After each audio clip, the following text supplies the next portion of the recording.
sentar, pode sentar. Eu acho que não botaram o tema aqui ainda, mas eu achei que o Patrick, eu achei que você ia dar a minha palavra hoje. Espera botar o tema ali para você ver.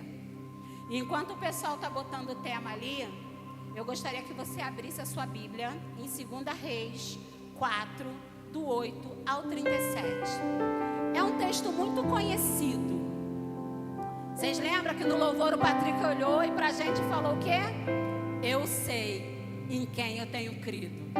Falei, ô glória, o Senhor testifica, né? Eu estava em casa hoje de tarde e o pastor me ligou e falou assim, pastor Eurídice, aconteceu um acidente. A pastora Lidiane ia pregar hoje. A senhora pode estar preparada? Quem me conhece sabe que eu não minto, né? Eu falei, não estou preparada, mas eu vou, porque eu sei e eu entendo. E se você não entende porque essas coisas têm acontecido nas nossas vidas, pastores, domingo foi resposta para a gente. Essa igreja cheia, com poucos lugares disponíveis, é resposta a algumas coisas que têm acontecido na nossa vida. Porque nós temos promessa do Senhor dessa igreja cheia, dessas paredes derrubadas. Então o diabo ele pode se levantar, mas existe uma igreja que está de pé também, lutando para acontecer. E aí, o texto diz assim, hoje nós vamos ler bastante, tá, pessoal? Um dia, Eliseu foi a Sunem, onde vivia uma mulher rica que lhe ofereceu com insistência uma refeição em sua casa. Depois disso, sempre que passava por aquela cidade, ele parava para visitá-la e comer alguma coisa. Certa vez, ela sugeriu ao seu marido, olha, sei que esta pessoa que sempre nos visita é um santo homem de Deus. Portanto, vamos construir para ele no terraço um quarto de tijolos e colocar nele uma cama, uma mesa, uma cadeira, uma lamparina. Deste modo, sempre que passar por nossa casa, ele poderá se hospedar nele. Um dia, quando Eliseu chegou à casa, subiu ao seu quarto, deitou-se para descansar um pouquinho. Mandou seu servo Geazi chamar a mulher sunamita. O moço a chamou e assim que ela chegou, Eliseu mandou Geazi dizer-lhe, tu tens sido generosa e nos proporcionado muitos benefícios. O que poderíamos fazer por ti? Gostaria que eu intercedesse por ti junto ao rei ou ao comandante do exército? Diante do que ela respondeu, eis que vivo em paz entre o meu próprio povo. Mais tarde, entretanto, Eliseu perguntou a Geazi, o que poderíamos fazer em favor dessa mulher? E Geazi respondeu, bem, ela não tem filhos, o seu marido é bastante idoso. Então solicitou-lhe Eliseu, vai e chama-a de novo. Geazi foi e a chamou, e ela chegou até a porta. E Eliseu lhe declarou, por volta dessa época, no ano que vem, terás um filho nos braços. Contudo, ela apoderou, não, meu senhor, não iluda a tua serva, ó homem de Deus. Entretanto, assim como Eliseu lhe afirmara, a mulher sunamita engravidou. E no ano seguinte, no mesmo tempo, deu à luz a um filho. Enquanto o menino já estava crescido, saiu um dia com seu pai que estava com os ceifeiros. Então ele gritou ao pai, minha cabeça, ai que dor na cabeça. O pai imediatamente rogou a um servo, leva-o à sua mãe. Então o tomou e o levou à sua mãe. E o menino ficou no colo dela até o meio-dia. E então morreu. Ela subiu, deitou-o sobre a cama do homem de Deus e depois de fechar a porta se foi. Então mandou chamar o marido e suplicou-lhe, manda-me, pois, um servo com uma jumenta. Vou depressa à casa do homem de Deus e volto logo. Indagou-lhe o marido, por que vais ter com ele hoje ainda? Não é nem Omênia, dia de lua nova, nem sabate, sábado. Mas ela, despedindo-se, lhe disse, Shalom, fique em paz. Então ela mandou selar a jumenta e ordenou ao servo, conduz-me depressa e não para no caminho, senão quando eu mandar. Ela partiu para encontrar-se com o homem de Deus no monte Carmelo. Assim que ele avistou de longe o homem de Deus, alertou seu servo Geazi: ali vem, chegando a sunamita. Corre, pois, ao encontro dela e indaga-lhe: está tudo bem? Como está o teu marido? E como está o teu filho? E ela respondeu a Geazi: Shalom, tudo em paz. Em outras versões ela diz: vai tudo bem. Contudo, assim que chegou ao monte diante do homem de Deus, prostrou-se aos seus pés. Geazi aproximou-se para erguê-la, mas o homem de Deus lhe disse: deixa em paz, porquanto seu coração está muito angustiado. Mas Yahvé, que quer dizer o Senhor, não quis me revelar o motivo dessa terrível aflição. Então ela desabafou: porventura pedi ao meu senhor algum filho? Eu não te roguei para que não me enganasses? No mesmo instante, Eliseu ordenou a Geazi: cinge teus lombos, prepara-te, pega o meu cajado na mão e vai encontrares alguém pelo caminho, nem o cumprimentes. Se alguém te saudar, nem lhe responda. Assim que chegares, deposita o meu cajado sobre o rosto do menino. Porém, a mãe do menino exclamou: tão certo como vive o Senhor e tu vives, juro que ficareis aqui e não retornarei aos meus. Então ele decidiu acompanhar a mulher até a tua casa. Contudo, Geazi chegou primeiro, colocou o cajado sobre o rosto do menino sem vida, mas ele não disse uma palavra, nem reagiu de forma alguma. Então Geazi saiu correndo de volta, encontrou-se com Eliseu no caminho e exclamou: mestre, o menino não volta a si. Quando Eliseu chegou à casa da sunamita, o menino estava deitado, morto e estendido sobre sua cama. Então ele entrou, fechou a porta e orou ao Senhor. Em seguida, deitou-se sobre o menino, encostando sua boca à boca do menino, seus olhos sobre os olhos do menino, e as suas mãos repousaram sobre as mãos do menino. Enquanto se debruçava sobre ele, o corpo do menino foi se aquecendo. Eliseu levantou-se e começou a caminhar pelo quarto de um lado para o outro. Depois subiu na cama, estendeu-se sobre o corpo do menino mais uma vez. Então o menino espirrou 7 vezes e abriu os olhos. Eliseu chamou Geazi e o mandou imediatamente chamar a sunamita. E Geazi foi correndo. Quando ela chegou, Eliseu disse: toma o teu filho. Ela entrou, prostrou-se aos seus pés, curvando-se com o rosto rente ao chão. Em seguida, pegou o filho e saiu. Amém, amados? Podeis sentar. O que o Senhor tinha colocado no meu coração, o que Ele colocou no meu coração é: eu sei em quem eu tenho crido. E esse texto, ele fala muito sobre isso. Todo o testemunho dessa mulher deixa claro para a gente que ela sabia em quem ela cria.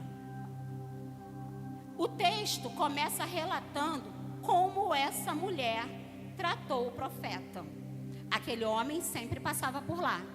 Ela sempre convidava ele para comer na casa dela. E ela até insistia, o texto diz que ela insistia para ele comer na casa dela. E aí depois ela chamou o marido dela e falou assim: vamos fazer um quarto para ele. E nessa noite eu te pergunto: você tem criado espaço para Deus na sua casa?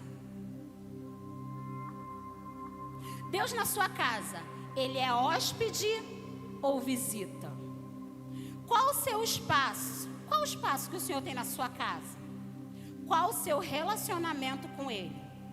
Temos tido experiências ou relacionamento com o Senhor? Nessa noite eu te pergunto: você tem convidado o Senhor para participar dos teus sonhos? Você tem investido tempo com o Senhor? Ou Ele é só uma visita rápida na sua casa? Você tem um relacionamento profundo com o Senhor? Ou não? É só superficial? Ou você só lembra dele quando você tem alguma coisa para pedir a Ele? Não é errado, tá? Em momento nenhum eu estou dizendo que você não tem que orar ou pedir alguma coisa para o Senhor. Mas aquela mulher começou a receber o profeta como visita. Mas depois ela entendeu quem ele era. Ele era um homem de Deus. Ela reconheceu Deus na vida daquele homem. E ela colocou na casa dela um lugar de honra para aquele homem. E eu te pergunto de novo: você tem um lugar de honra para o Senhor na sua vida e na sua casa?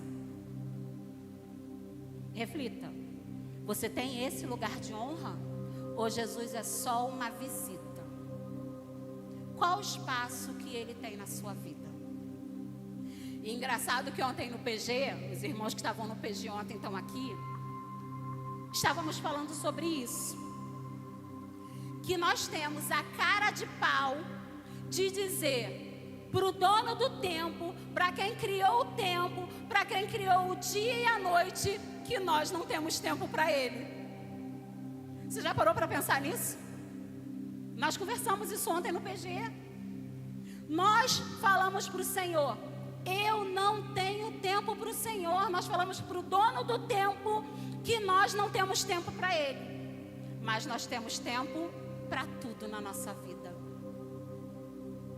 Nós conseguimos organizar a nossa vida e temos tempo para tudo, menos para o Senhor. Por quê? Você às vezes não tem tempo para o Senhor? Porque Ele não tem ocupado o lugar de honra na sua vida. E nessa noite, Ele quer que você entenda que Ele quer este lugar de honra na sua vida. Tem uma história que ela é contada muito na internet, eu sei que muitos de vocês ouviram, sobre o primeiro pedaço de bolo. O marido está fazendo aniversário, ele parte o bolo e ele dá o primeiro pedaço para a mãe, e a esposa fica muito chateada. E ele fala, meu amor, você é a mulher da minha vida, eu te dou até o bolo todo. Ela fala, o problema não é o bolo, o problema é a honra.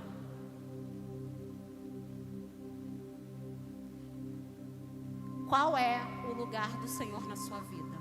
Na sua casa, tem um espaço para Ele? Durante o seu dia, tem espaço para o Senhor? Tem o seu devocional, tem o seu momento com o Senhor? Ou é tudo muito rápido? Senhor, muito obrigado por esse dia, amém, estou indo porque eu estou sem tempo. E hoje nós não temos desculpa. Houve um tempo que na minha casa, nem meu marido, nem minha filha tinham tempo.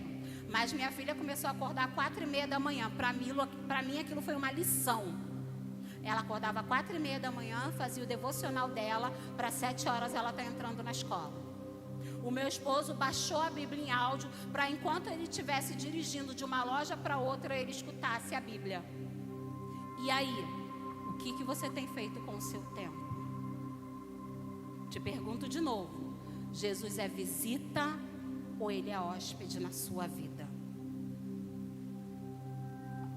Eu, há uns 4 meses atrás, pedi um domingo por mês ao pastor Leandro. Porque todo mundo aqui conhece a gente, o pastor trabalha muito, não tem tempo, trabalha sábado, trabalha domingo. Chamei o pastor Leandro ali fora, perto da lanchonete, falei, pastor Leandro, a partir de hoje, uma vez por mês, eu e o pastor Ricardo vamos faltar ao culto, porque a gente precisa de um momento junto, de casal. Isso não é errado não, irmão. Você precisa de um momento com a sua família. Mas deixa eu te contar, nesses 4 meses, até o dia de hoje, não teve um domingo que a gente conseguiu faltar ao culto. Vocês estão rindo? Sabe por quê? Porque é aqui que eu me sinto muito bem. Eu amo estar na presença do Senhor. Eu amo adorar Ele.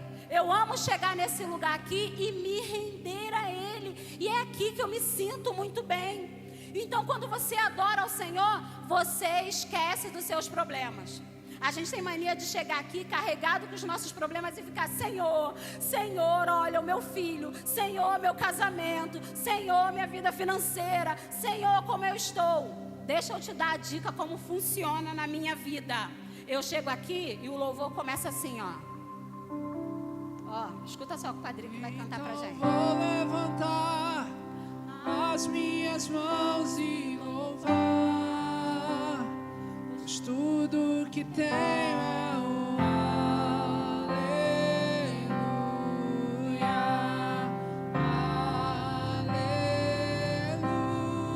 aleluia. Sei que é simples para um rei, mas não tenho nada além de um coração cantando aleluia,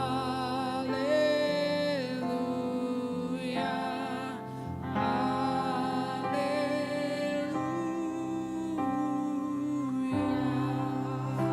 E aí mesmo com os meus problemas, eu coloco Ele no lugar dele de direito, de ser exaltado, magnificado, louvado, santificado. santificado. E sabe o que acontece? Eu esqueço dos meus problemas. E aí sabe o que acontece? Ele trabalha lá fora nos meus problemas. Porque eu rendo glória a Ele. Eu esqueço que eu entrei aqui por causa dos meus problemas. Eu rendo glória a Ele. E aí, por eu render glória a Ele, por eu exaltar o nome dEle, Ele está no lugar dEle de direito, Ele vai lá e cuida dos meus problemas. É muito mais fácil. Se você nunca pensou assim, se você nunca fez assim, se você chega aqui cansada, sobrecarregada e sai, é porque Jesus não está no lugar dEle de direito na sua vida. E a primeira coisa que aquela mulher foi, ela deu honra a quem tinha honra na vida dela. Um profeta que passava pela casa dela, ela reconheceu o Senhor e ela honrou a vida dele. E aí, o profeta, vendo o coração daquela mulher, ele pergunta para ela assim, imagina, o profeta perguntou o que ela precisava e ela não quis nada. E ela ainda falou assim, não, eu estou muito bem. Eu estou muito bem com todo mundo na cidade, eu não tenho problema nenhum. Porque de repente ele pensou assim, quer que eu vou lá falar com o rei, com alguém a seu favor? Você quer alguma coisa? E ela falou assim, não. Por quê? Porque ela fez por amor. Ela não esperava nada em troca do homem de Deus. Nem reconhecimento. Ela era sábia. Ela não fez por barganha. Barganha é o mesmo que, como vocês dizem aqui, arrumadinho. Olha, eu vou te dar aqui um quarto, mas você sabe, né? Eu estou precisando disso, disso e disso e disso. Será que aquela mulher não precisava de alguma coisa? A Bíblia diz que ela era rica.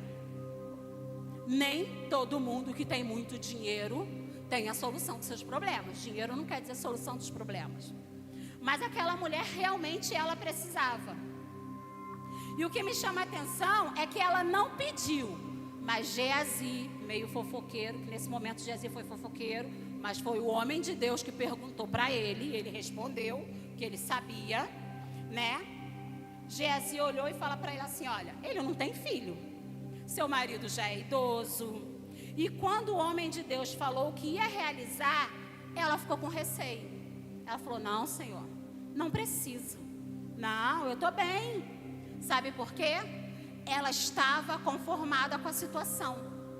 Quem já leu a Bíblia entende que a mulher que não tinha filho antigamente, ela era rechaçada, ela era humilhada por todo mundo. O seu marido podia arrumar outra. E aquela mulher já tinha se conformado com a situação. E sabe qual foi o maior medo dela? Se frustrar.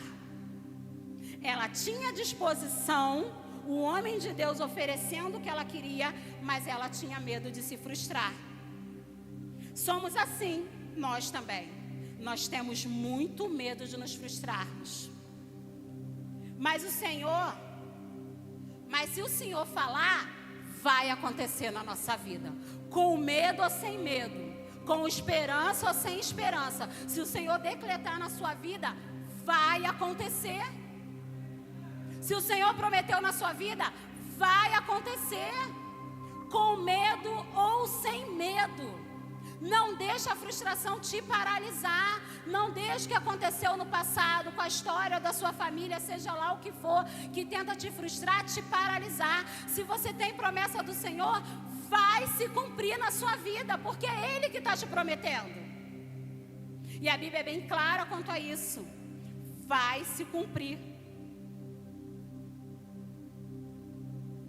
A fé precisa ser maior que o medo.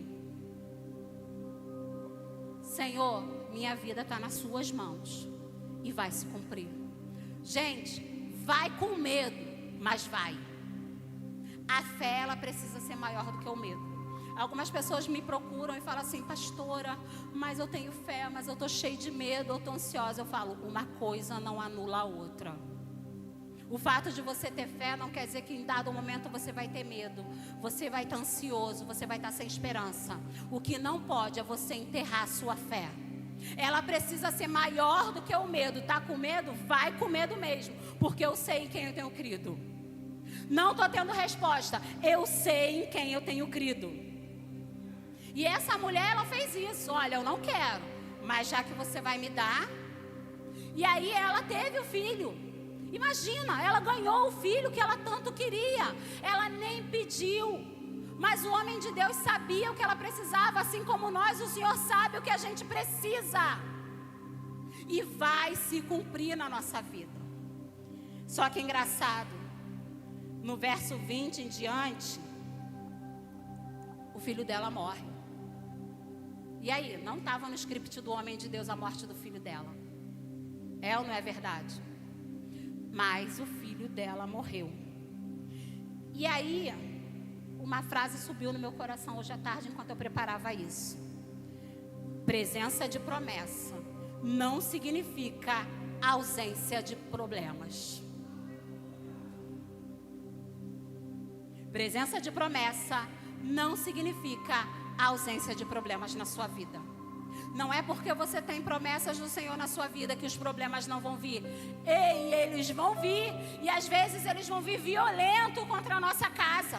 Às vezes eles vão vir forte para desestabilizar e paralisar a nossa fé. E aí você olha e fala: eu sei quem eu tenho crido. Essa é a diferença. Nem sempre portas fechadas significa que Deus não está presente. Deus usa situações na nossa vida para trabalhar. Precisamos perguntar para quê e não por quê. Vamos ter dificuldades, mas Ele garante que está conosco.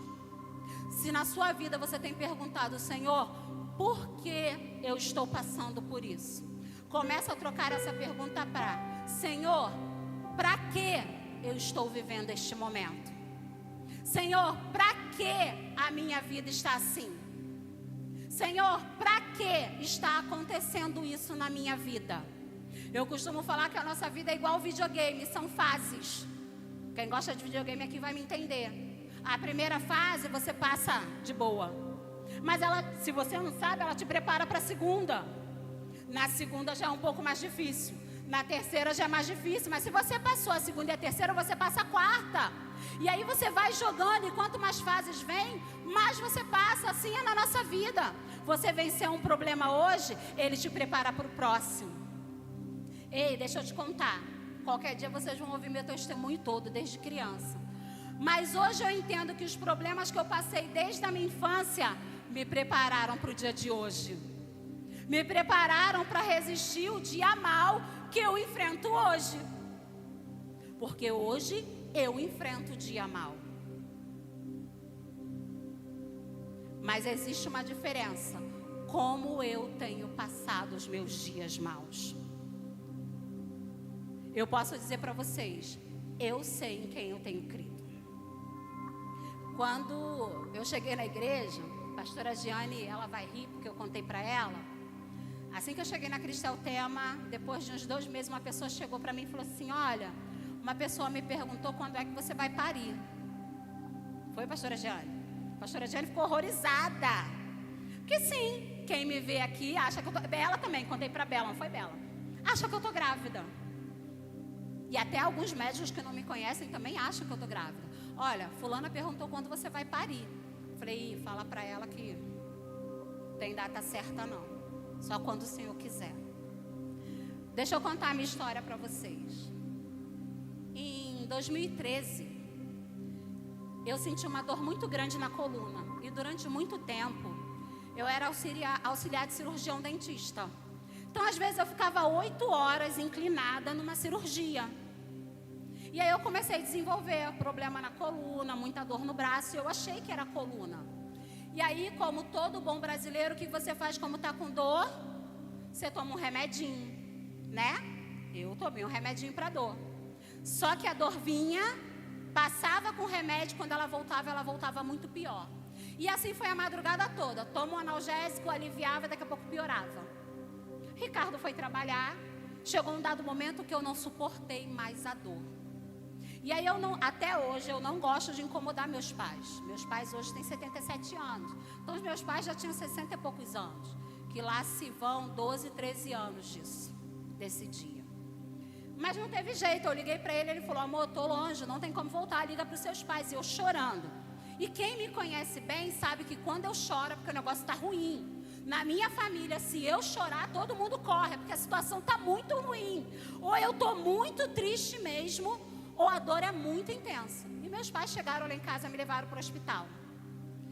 E aí foi uma medicação, não resolveu. Um coquetel, não resolveu. Prepararam um segundo coquetel com vários remédios, não resolveram. Veio o terceiro coquetel, que eles denominaram coquetel do Dr. Ovidio, que era tanto remédio e a dor não passava.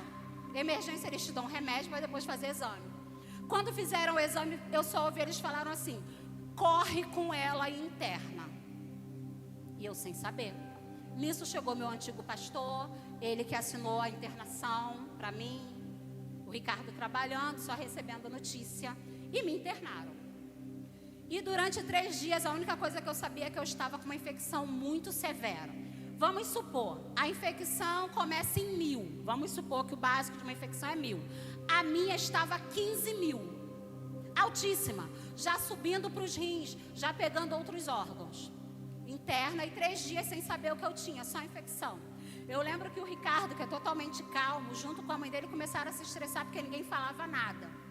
E aí o diretor desse hospital, ele era meu amigo, porque ele foi pediatra do meu filho. Então ele chegou e falou assim: Eurídice, você é uma mulher de Deus. Ele era um pastor também. Ele falou assim: nós não sabemos o que você tem. Você está cheio de cisto nos seus rins e no seu fígado. E eu não vou te dar um diagnóstico errado. Eu não vou dizer que você está com câncer. Eu não vou dizer que você está com outra coisa que eu não sei. Vai vir uma nefrologista amanhã. E ela vai estudar o seu caso. E ela quer conversar com você sobre o seu problema. E eu, tranquila, gente. Se tem uma coisa que eu sou nesses dados momentos, é tranquila. Estava no hospital, medicada, já praticamente sem dor. Tomando antibiótico para controlar a infecção. Para que eu ia me estressar? Temer por quê? Se eu sei que eu estou guardada. E eu fiquei 15 dias nesse lugar. E ela veio. E ela já começou assim: isso é uma doença hereditária. Não tem cura. Não tem cirurgia. Você só vai ser acompanhada. Você precisa sair daqui e procurar um médico especializado. E ela foi falando um monte de coisa. E eu amei. Graças a Deus, ok. Sim. Minha mãe se desesperou. Ricardo ficou chateado. E eu mantive a minha fé. Tranquila. Porque eu sabia em quem eu cria. Consegui uma médica que ia cuidar de mim. E ela começou: a partir de hoje você não pode andar de ônibus. A partir de hoje você não pode fazer isso. E eu não tinha essa barriga assim não, tá, gente? Eu pesava 55 quilos na época, eu era retinha ainda. Mas os cistos já existiam. Você não pode isso, você não pode aquilo, você não pode aquilo. E eu ia nas consultas sem o pastor. Ele me deixava na porta da clínica, ele ia trabalhar. Depois eu pegava um táxi ou eu pegava um ônibus no horário que o ônibus estava mais vazio, que eu sou meio desobediente às vezes. Eu ia para casa sozinha, mesmo ela dizendo que não. Mas um belo dia o pastor resolveu ir na consulta. Resolveu ficar. E resolveu entrar. Ele nunca entra, até hoje ele não entra comigo no consultório. Nesse dia ele entrou. E a mulher começou: ela te conta tudo? Aí ele fala: conta. Aí ela olhou para mim e falou assim: você conta? Aí eu sorri e ela falou: não conta. E ela olhou para ele e falou assim: você ama a sua esposa? Ele falou: amo. Você tem 1 ano para viajar com ela. Porque no fim desse 1 ano, ou ela está morta, ou ela está presa a uma máquina de hemodiálise. Se der tempo da gente fazer um transplante, e se o transplante der certo, ou os cistos que ela tem na cabeça, e se a gente não conseguir detectar rápido, pode romper o aneurisma e ela morrer. Vou dizer para vocês, não sei como o Ricardo saiu, mas eu sei que foi o melhor período da minha vida, porque eu viajei, gente.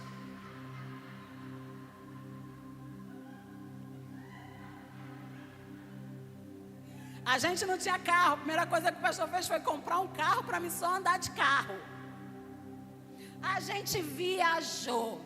Várias praias do Rio, Bahia. Vocês não têm noção não, gente. Viajei. Eu viajei. Meus amigos chorando, todo mundo preocupado. Meus irmãos fizeram uma reunião e falaram: faz o teste, você tem 3 irmãos, temos o mesmo sangue. Escolhe o rim de quem você quer. Falei: de nenhum de vocês, o meu está funcionando? Não quero rir de ninguém. O meu está funcionando. Pastora, a senhora chorou? Houve um momento que eu chorei.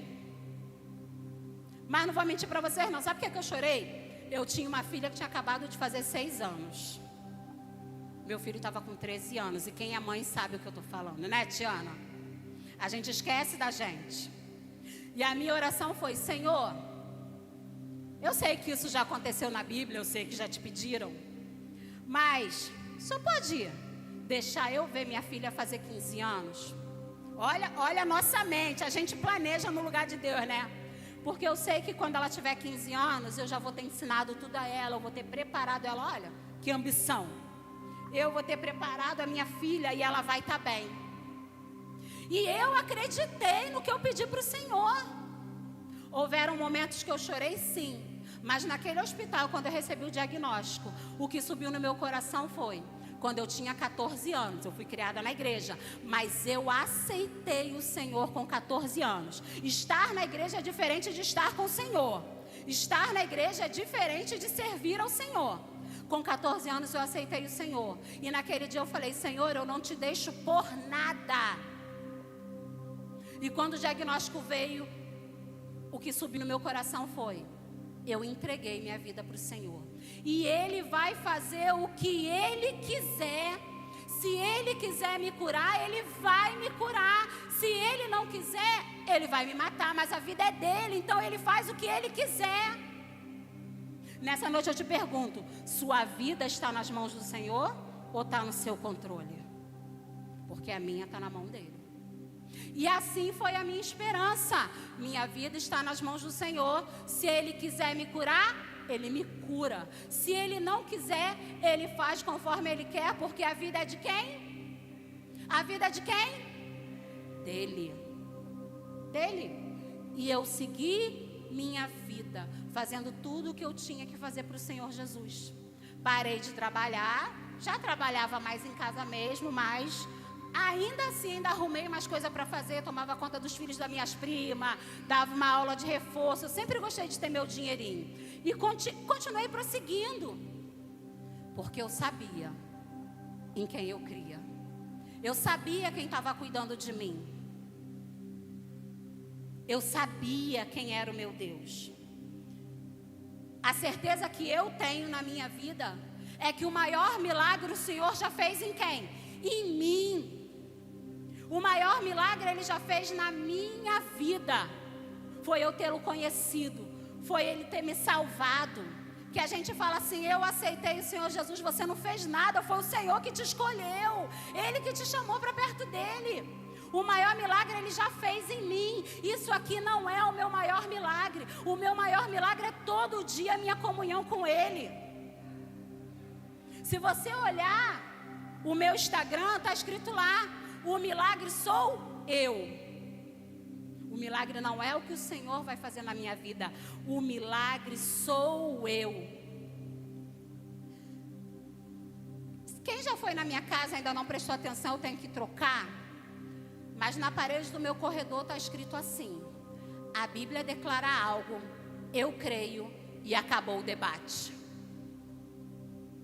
Se a Bíblia declara algo, creia, somente creia, porque as promessas do Senhor é fiel e justa para cumprir na sua vida.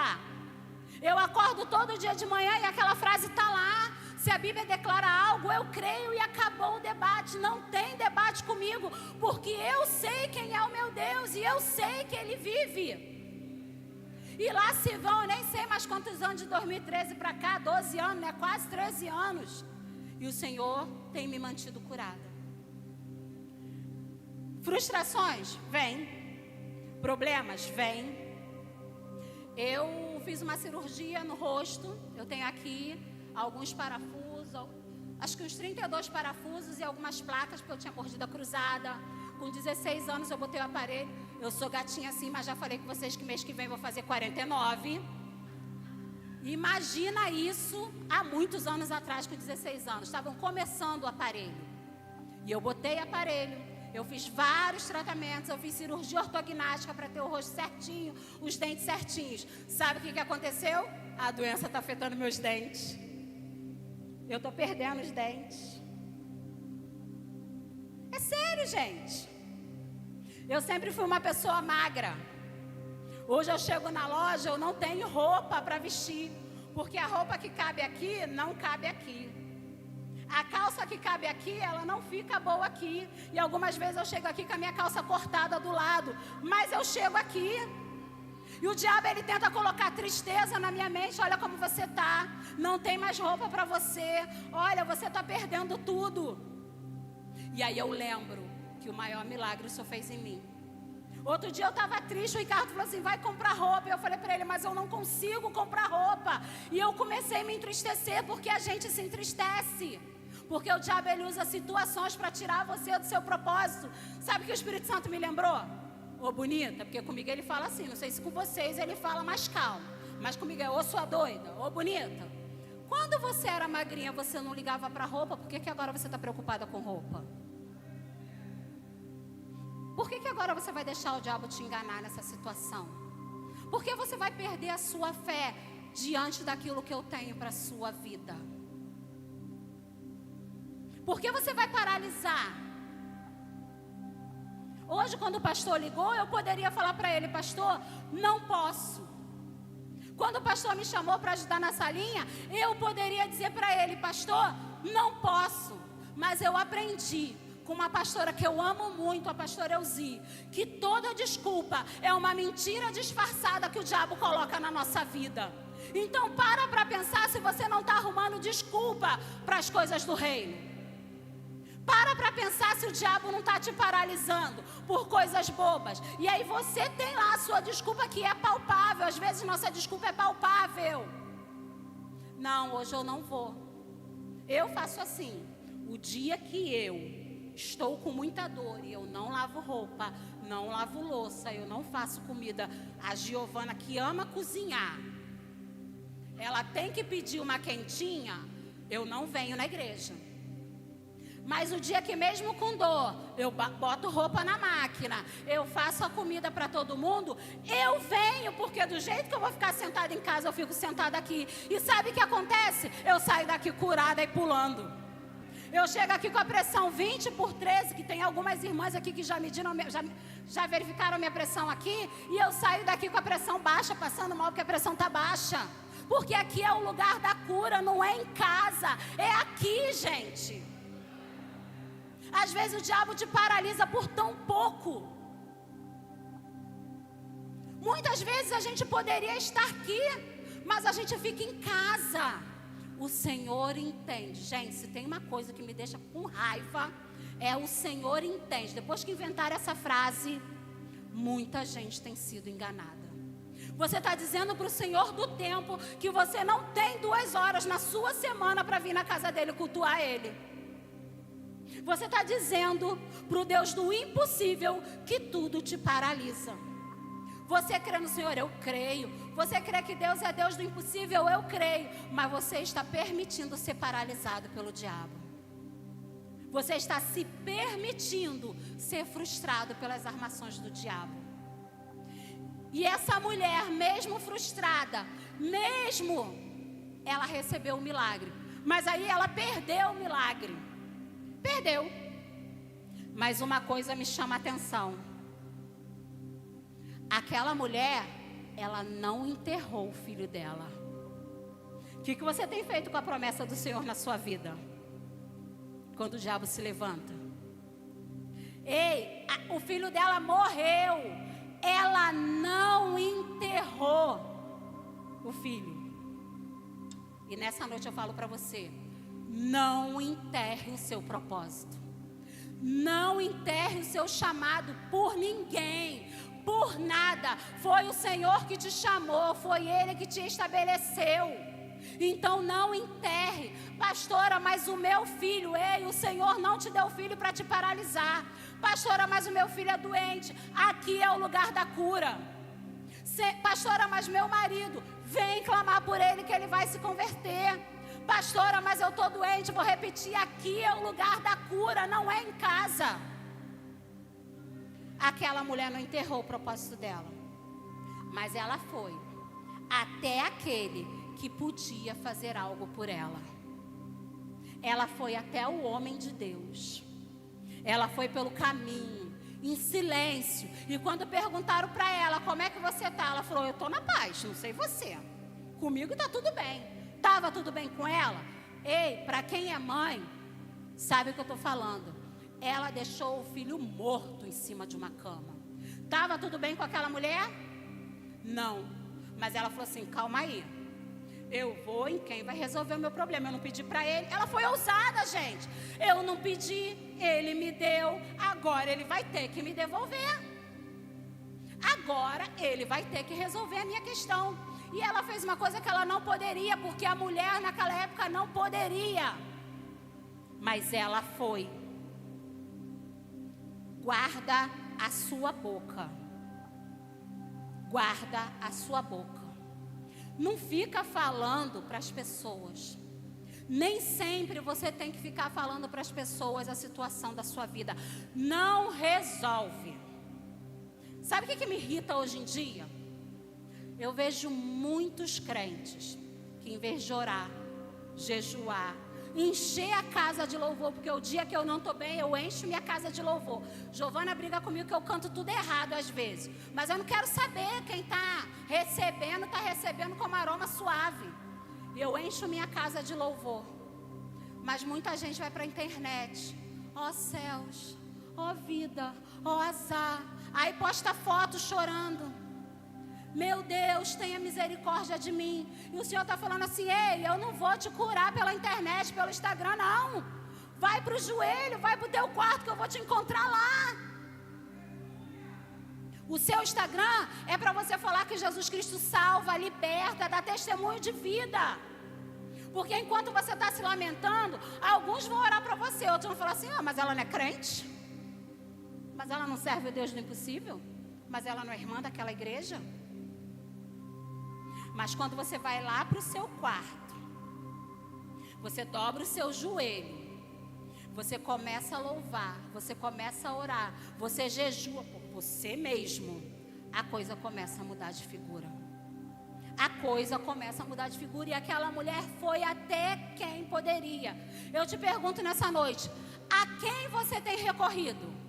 Aos seus sentimentos ou ao Senhor que tudo pode fazer por você? Como você ter respondido? Vai ficar tudo bem? Ou você fica reclamando da situação que você está vivendo? Você pode chorar aos pés daquele que tudo pode. Deixa eu falar uma coisa que me queima muito. Nós precisamos de amigos. Quem aqui tem amigos? Amigos. Eu tenho amigos. Eu tenho amigos de oração. Se você enviar um pedido de oração para mim, eu geralmente falo com a pessoa assim, olha só, eu tenho um grupo de amigos de oração, posso mandar para eles? E mando para os meus amigos e eles entram em luta comigo. Eu tenho amigos que às vezes eu estou de madrugada, numa batalha espiritual, com dor, passando mal, e quando o dia amanhece eles me ligam, como é que você está? Sabe como eu respondo? Tô bem. Aí sabe o que eles perguntam para mim, né, Rivaldo? Tá bem não, porque o Senhor me acordou 3 horas da manhã para orar por você e mandou eu lutar pela sua vida. Você tem esse tipo de amigo? Eu tenho. Então, amigo, às vezes, é muito bom. Mas os amigos que vão te levar até Cristo, que vão caminhar com você, que vão orar com você. Não aquele que vai passar a mão na sua cabeça e vai falar, tadinha, coitada. Tadinha. Eu tenho.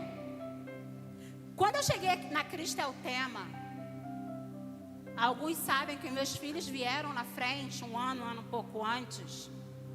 Na volta do Zoe, do Gabriel, que eu acho que o Gabriel foi a verde.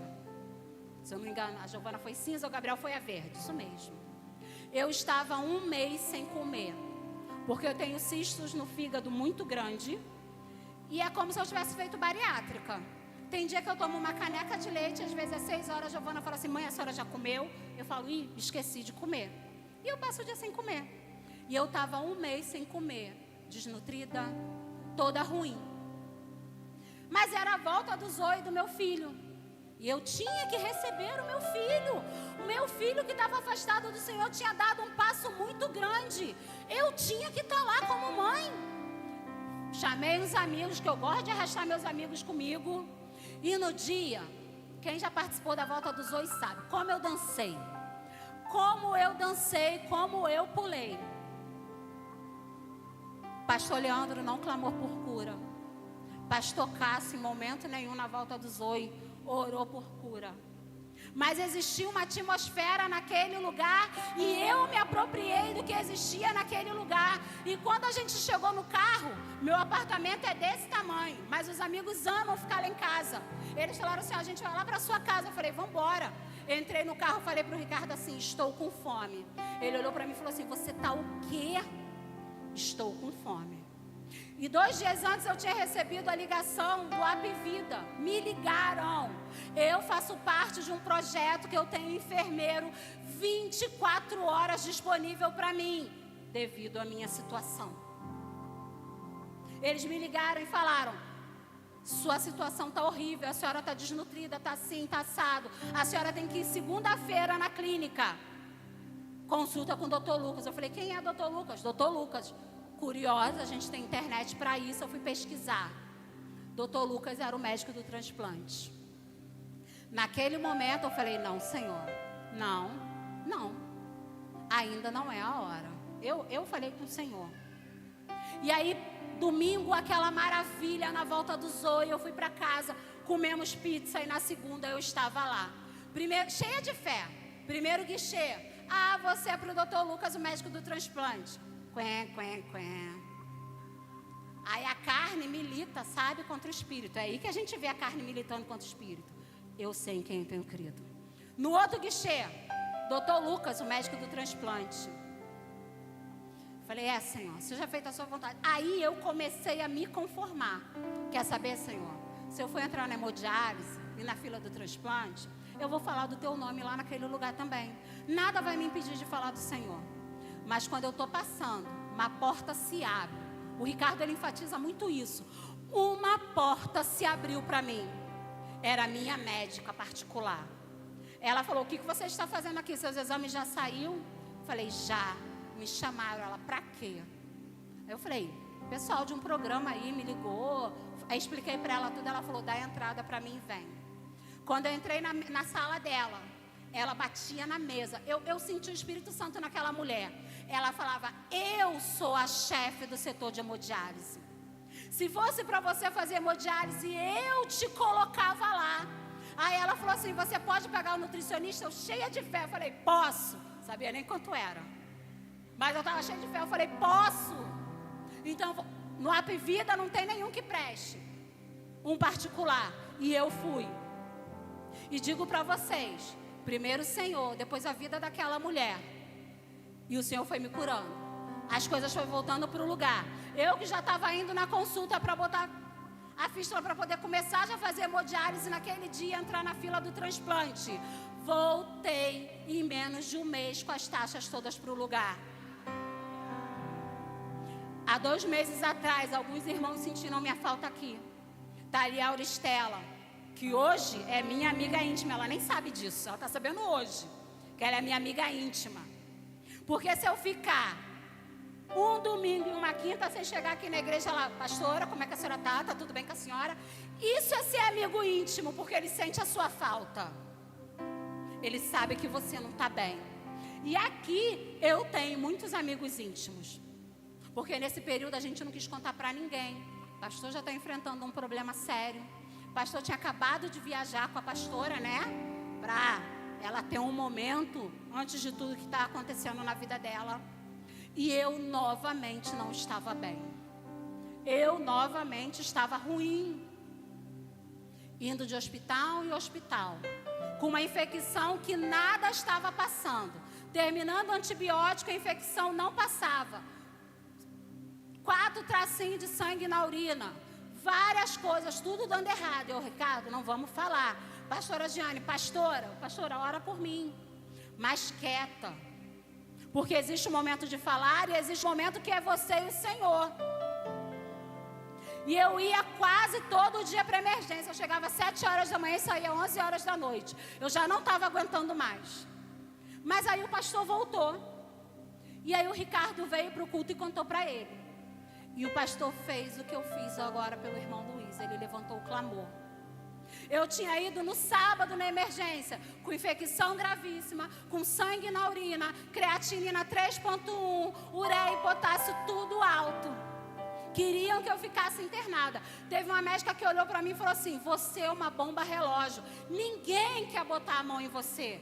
Porque esses cistos que eu tenho, ele tem pus por dentro. Então, se ele se rompe, eu posso ter uma sepse a qualquer momento. Então, ninguém quer cuidar de mim. Ninguém quer botar a mão em mim. Só a minha médica mesmo. E eles me mandavam ir para casa. Tipo assim, não sou eu que vou te internar. Não vou pegar essa bomba. Vamos passar para o próximo. E naquele domingo, o pastor clamou por mim. Eu já tinha feito 4 exames e os 4 davam o mesmo diagnóstico. Mas na segunda-feira, quando eu voltei, eu não tinha mais nada. Não tinha infecção, não tinha sangue na urina, não tinha nada. A médica que me atendeu na emergência, ela falou assim: o outro exame poderia estar contaminado. Aí eu saquei, porque eu peço para imprimir, saquei, botei na mesa dela. Falei: pesquisa aí, porque você tem no seu computador também. Aí ela olhou para mim e falou: não sei te dizer. Os outros todos tinham esse diagnóstico. Hoje não tem. O que a gente vai fazer? Eu falei: você eu não sei, eu vou para casa porque eu estou curada. Ela eu não sei, eu vou para casa porque eu estou curada. As promessas do Senhor, ela não anula problemas e sofrimentos. Mas quando você tem promessa, você vive a promessa. O diagnóstico, ele não me define. Eu tenho um diagnóstico de morte, então todo dia que eu acordo, eu abro meu olho, a primeira coisa que eu faço é: Senhor, muito obrigado por mais um dia de vida. Segunda coisa é: se Ele me deu mais um dia de vida, como eu vou gastar Ele com o Senhor? Porque se Ele me deu é para gastar com Ele. E aí eu pergunto a você: com o que você tem gastado a sua vida? A gente canta: é Ele, não é lindo? Por Ele que eu estou gastando a minha vida. Mas você não tem gastado a sua vida com o Senhor. Muitas vezes a gente dá para o Senhor aquilo que sobra para a gente. O tempo que está me sobrando. E aí eu volto a dizer: toda desculpa é uma mentira disfarçada do diabo na nossa vida para nos paralisar. Em Salmos 51:17 diz que um coração contrito o Senhor não despreza. A cura está aí. Onde você tem procurado? Como você tem se posicionado? O milagre aconteceu, pois a mulher creu. Até que o milagre acontecesse. Ela não deixou de crer, ela foi pelo caminho. Ela chegou no homem de Deus e ela falou: tão certo como vive o Senhor, eu não saio daqui sem você. Ela queria a resposta. Por quê? Porque ela cria que aquele homem poderia fazer alguma coisa na vida dela. E ela teve um posicionamento. E o milagre aconteceu. E nessa noite eu te digo: o milagre está disponível para cada um de nós. Independente do que você está passando. Precisa só do seu posicionamento. Precisa que você se posicione diante do Senhor. E eu tenho certeza que o milagre está disponível. Sabe o que o Senhor está esperando? Intimidade, não visita. Se até hoje você visitava o Senhor, se posicione com intimidade, porque o milagre vai acontecer na sua vida. O milagre tem acontecido todo dia na minha vida.